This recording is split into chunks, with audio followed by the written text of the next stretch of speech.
Rough life.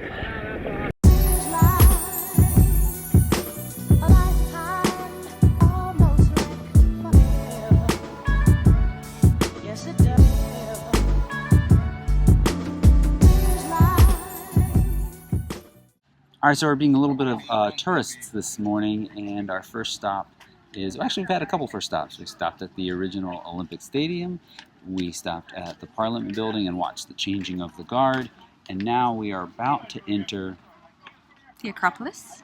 The Acropolis. This, you know, we've looked at this now for a couple of days from our hotel roof. It looks like an amazing place. Lots of history. Lots and lots and lots of history. Lots of history. And lots of mythology, which as a kid I loved Greek mythology, all the stories of the different gods. I was always kind of fascinated by that. To be here is really exciting. Challenging photography conditions. Yeah, it's bright sun. It's like 9, 10 in the morning. Very hot. We still have a little ways to go, I think. A little bit more climbing. Yes. Yep. And a lot of people. How do you There plan are a lot of people on photographing with all these tourists in the way, just including us? Be including patient me. and wait till the right moment, I think. And I will be maybe shooting a good bit close. And then also, I try not to be afraid to include tourists because it's kind of part of what the place looked like when I was here. So, yeah, so I don't mind getting a few people in my shot. Let's go take a look at the Acropolis.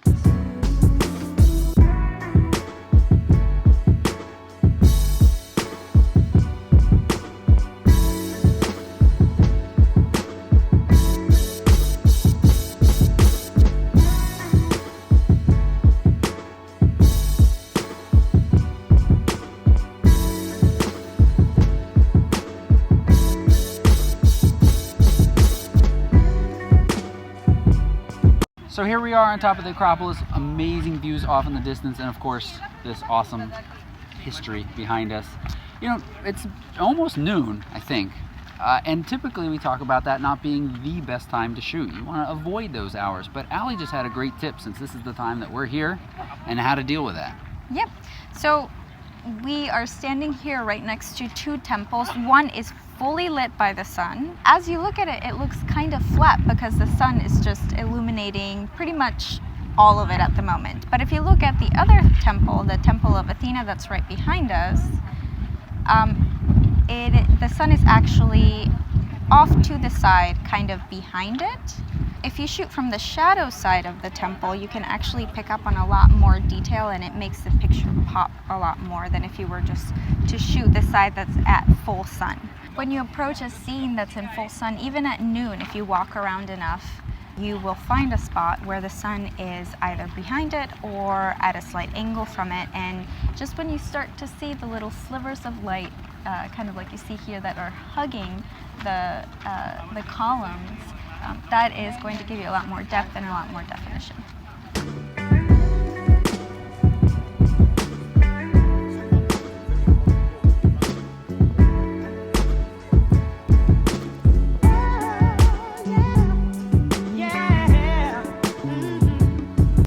All right, that was quite the experience. I think I got my sun dose, my crowds dose for the year. A lot of people up there. It's also really clear to me that it really helps to have a game plan going in to someplace like that. If you're like, well, I'm just gonna go shoot, you probably aren't gonna be very excited about your pictures. But if you have some kind of something in mind, like I heard Adam saying he was going to shoot a lot of tight detail shots and kind of put together a collage or a triptych that was going to show those detail shots. Yep.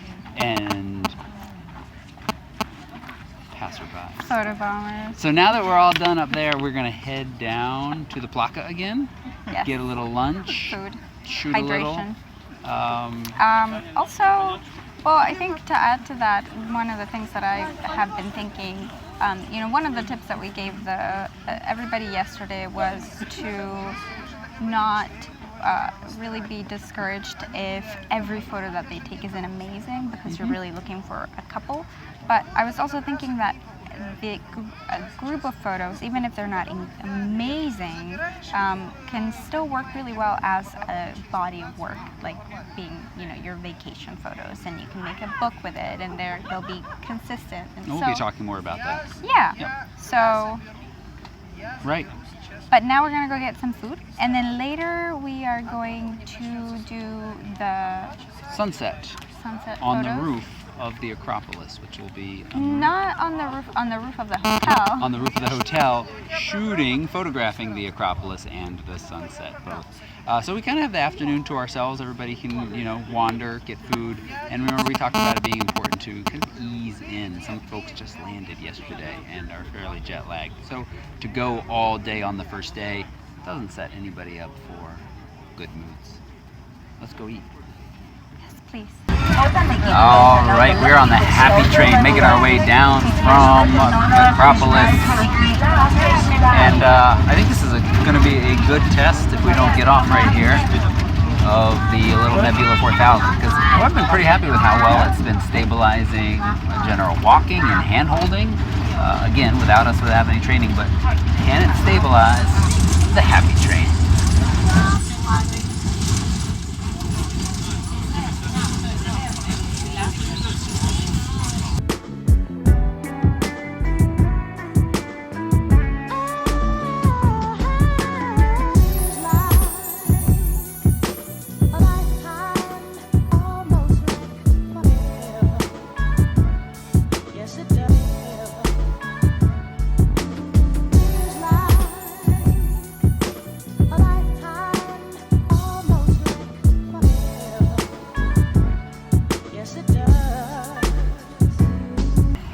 All right, so we're up on top of the Athens Gate restaurant, that 4th best view in the world. Will somebody look up what the top 3 are by TripAdvisor and post them in the comments? We have taken over the top of the restaurant and are shooting the Acropolis as the sun is going down. It's pretty sweet.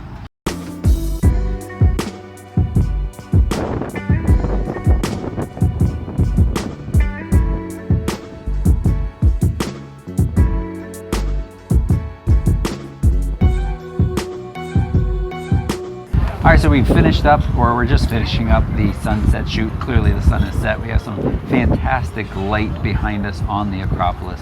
Really beautiful view. Some people were shooting that. We've got the moon above. We have the road that leads up towards the Lycebus. You love it when I can try to pronounce things. Hill, and a lot of cars on that for the longer exposures as well. So it's tons of stuff.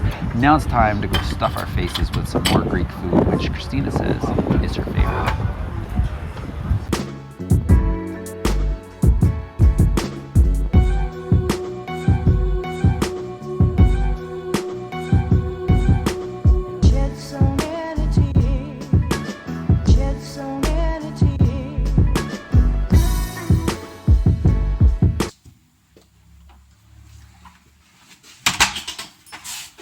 What it be like, yo?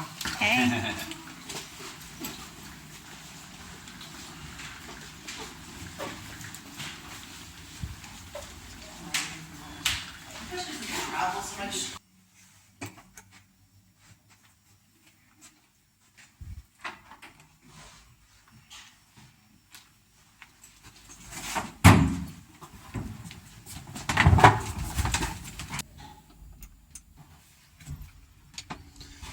Fun fact, the elevator in the little place we rented in Paris was even smaller than this one.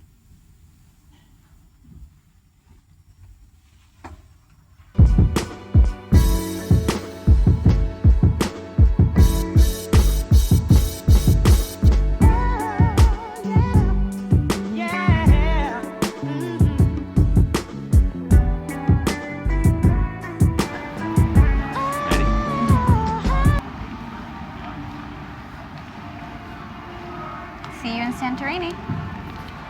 I love that old school board.